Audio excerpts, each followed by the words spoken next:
আসসালামু আলাইকুম। কেমন আছেন আপনারা? আশা করি সবাই ভালো আছেন। আল্লাহর রহমতে আমিও ভালো আছি। তো অনেক দিন পরে গ্রামের বাড়িতে আসলাম। এসে আমাদের ছাদে এসে দেখি ছাদের কি একটা অবস্থা, সব গাছ মরে গেছে। পানি নেই, যত্ন তবু যা আছে তা আলহামদুলিল্লাহ। তো এখানে দেখতে পাচ্ছেন কতগুলো অ্যালোভেরা গাছ আছিল, আর এখানে ছিল পাত্তরকুচি গাছ। এটা কিন্তু বছরে একবার এরকম ফুল আসে, আর কিন্তু এই যে লাল ফুলের উপরে যে অংশটা এটা বিচি হয়। তো এখানে দেখতে পাচ্ছেন এই গাছগুলো পুরো মরে গেছে। এটা তুলসী পাতা গাছ। তো চলেন আর একটু সামনে যাই। তো এখানে আছে পলাশ ফুল গাছ, এগুলো মরে গেছে।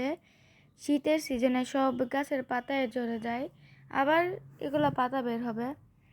তো এখানে দেখতে পাচ্ছেন মাশাআল্লাহ আমাদের আম গাছে কত বউল এসেছে।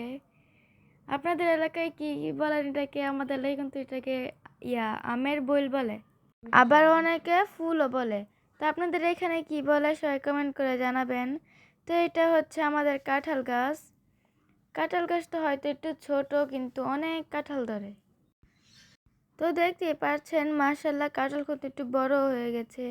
আর এখানে দেখেন, এইখানে কিন্তু ডাল নেই, পাতাও নেই, একটু পাতা আছে। এখানে বইল এসে দুইটা। তো দেখেন এখানে অনেকগুলো বইল।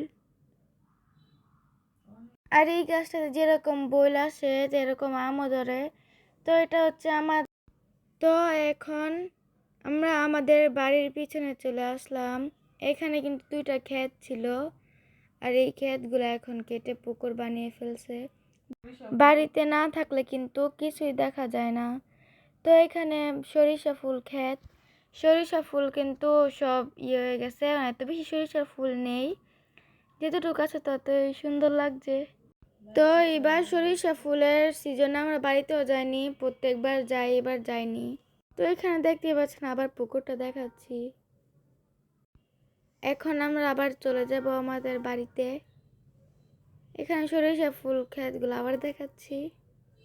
তো আজকের ভিডিও এ পর্যন্তই। সবাই ভালো থাকবেন, আর আমার ভিডিওটি ভালো লাগলে চ্যানেল সাবস্ক্রাইব করে পাশে থাকবেন। আসসালামু আলাইকুম, আল্লাহ হাফেজ।